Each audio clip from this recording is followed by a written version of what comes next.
उसी 4 भाइयों में एक भाई थे शत्रुघ्न। शत्रुघ्न कौन? जब हम मानस को अपनाते हैं, रामायण पढ़ने का तो सामर्थ्य नहीं है, संस्कृत में है।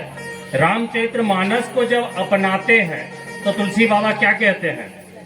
जाके सुमिरन तेरिपु नासा, दुष्टों का संहार हो जाता है जिनके मन में स्मरण करने से ही, याद कर लेने से ही। और नाम शत्रुघ्न वेद प्रकाशा, वेदों में उनका जो नाम लेकर के प्रकाश में आया है वह है शत्रुघ्न। शक्ति कहां से मिलता है शत्रुघ्न को? श्रुतकृति से, पत्नी से। अगर पत्नी योग्य मिल गई या पति योग्य मिल गया तो आपका जीवन संवर सकता है। और चाहिए अगर योग्य, बच्चों को तो कह ही दूं, तपस्या करो। तपस्या कैसा? केवल भगवान का नाम लेना है, कुछ नहीं करना है। वो जाके जंगल में फल नहीं खाना है, ध्रुव के जैसे सूखा पत्ता नहीं खाना है, केवल भगवान का नाम लेना है। पढ़ रहे हो उस समय पढ़ो और बाकी समय नाम लो। तो शत्रुघ्न के सुमिरन करने से ही शत्रुओं का नाश हो जाता है, दुष्टों का, जो आपके जीवन में आपके लिए जो दुष्टता कर रहे हैं उनका नाश हो जाता है। और यह मिलेगा कैसे? कैसे पता चलेगा कि हमको शत्रुघ्न को याद करना है? यह विवेक कहां से आएगा? तो तुलसी बाबा कहते हैं, प्रथम भगति संतन कर संगा, पहला भक्ति संतों की संग करो। दूसर गति मम कथा प्रसंगा, और दूसरा जो है वह कथा और प्रसंग को सुनो।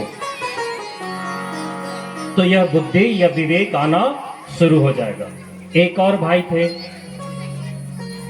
राम जी। 3 तो छोटे हैं, अनुयायी हैं, बड़े राम हैं, और बड़े होने का बड़प्पन भी दिखाना पड़ता है। वे राम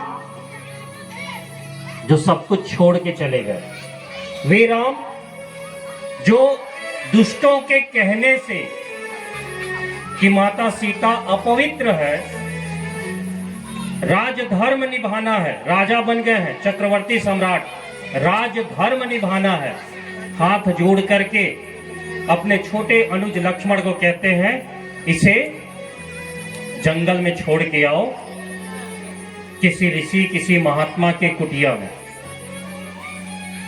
हमारा धर्म, अगर हम बड़े भाई हैं तो बड़ा भाई का धर्म निभाना पड़ेगा, अगर राजा हैं तो राजधर्म निभाना पड़ेगा, और छोटे हैं तो बच सकते हैं।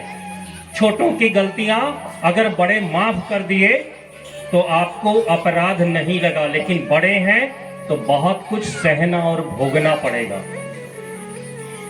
बड़े जो हैं उनको पता होगा जीवन कैसा है। हम अपने घर पे छाया करके रखते हैं, टीन का लगा करके या छत लगा करके रखते हैं, बेचारा धूप सहता है, बर्फ आएगा तो सहेगा, बारिश होगा तो सहेगा, और हम अंदर सुकून से सोते हैं। हमारे घर में जो बड़े हैं उनको सोचिए, पिताजी को एक बार सोच के देखिए, कैसे कैसे धन कमा करके हमारा पालन पोषण कर रहे होंगे, हमारे शौक को पूरा कर रहे होंगे, और हम कहते हैं क्या किया उन्होंने। इसलिए घर में मानस का पाठ होना चाहिए, मानस को पढ़ना चाहिए, मानस के ज्ञान को, मानस की शिक्षा को, या मानस में जो चरित्र है आप उसको शास्त्र समझ के ना पढ़िए, कहानी समझ के पढ़िए और सीखिए कि व्यवहार क्या होता है।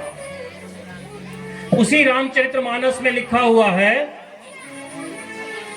कि जिस बाली को राम जी ने छुप करके तीर मारा, वह बाली मरने के बाद अपने पुत्र अंगद का हाथ राम जी को सौंप दिया कि ये आपकी जवाबदारी, और अंगद एक शब्द नहीं कहे कि जो मेरे पिता का हत्यारा है वो मेरा आदर्श या उसको क्यों सौंप कर जा रहे हैं।